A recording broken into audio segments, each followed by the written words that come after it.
तो मैं सल्लभ जैन आपका स्वागत करता हूं ओरा न्यूज़ के एक फ्रेश एपिसोड में। भारत से पंगा लेकर बांग्लादेश ने खुद तोड़ी कमर।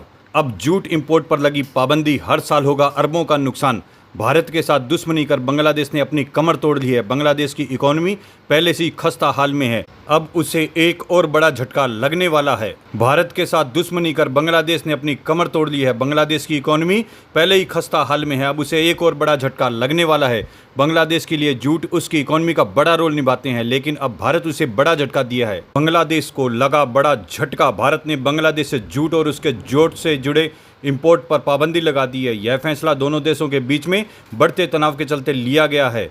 अब बांग्लादेश के जूट प्रोडक्ट सिर्फ महाराष्ट्र के नाहवा सेवा बंदरगाह के जरिए ही भारत में आ सकेंगे।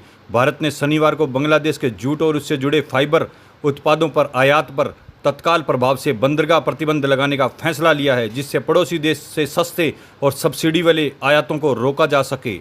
भारतीय किसानों को होगा फायदा। बांग्लादेश से सस्ते आयात के चलते जूट की कीमतें कम हो गई थी, जिससे किसान की आय प्रभावित हुई है और भारतीय जूट मिलों की क्षमता का उपयोग कम हुआ है। इस कारण मिल बंद हो रही है और बेरोजगारी भी बढ़ रही है। भारत के आधिकारिक बयान के अनुसार ये प्रतिबंध नाहवा सेवा बंदरगाह को छोड़कर सभी भूमि और बंदरगाहों से भारत में बांग्लादेश जूट और उससे जुड़े फाइबर उत्पादों की आयात पर लागू होंगे।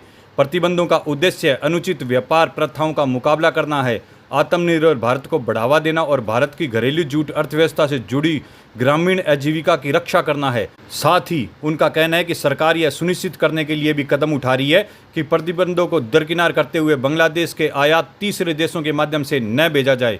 दक्षिणी एशियाई मुक्त व्यापार क्षेत्र के प्रावधानों के तहत बांग्लादेश से जूट को भारत में शुल्क मुक्त पहुंचाया जाता है, लेकिन पड़ोसी देश ने भारत द्वारा अपने बाजार तक विस्तृत पहुंच देने का दुरुपयोग किया गया है और देश के आर्थिक हितों को नुकसान हो रहा है। भारतीय जूट उद्योग को लंबे समय से बांग्लादेश के सब्सिडी वाले जूट उत्पादों के आयात से नुकसान उठाना पड़ रहा है। इस बात में विश्वसनीय सबूत है कि बांग्लादेश जूट निर्यात बांग्लादेश सरकार द्वारा विस्तृत राज्य सब्सिडी से लाभान्वित होकर हो रही हैं। इन चिंताओं के जवाब में एंटी डंपिंग और संबंध शुल्क महानिदेशालय ने विस्तृत जांच की और बांग्लादेश से आने वाले जूट के सामान पर एंटी डंपिंग ड्यूटी लगाई है। सार यह है कि बांग्लादेश के व्यापारी सब्सिडी वाला जूट भारत को एक्सपोर्ट करके भारत की इंडस्ट्री को तबाह करना चाहते हैं और बेरोजगारी फैलाना चाहते हैं। इसलिए भारत सरकार ने ये सख्त कदम उठाए हैं। भारत माता की जय।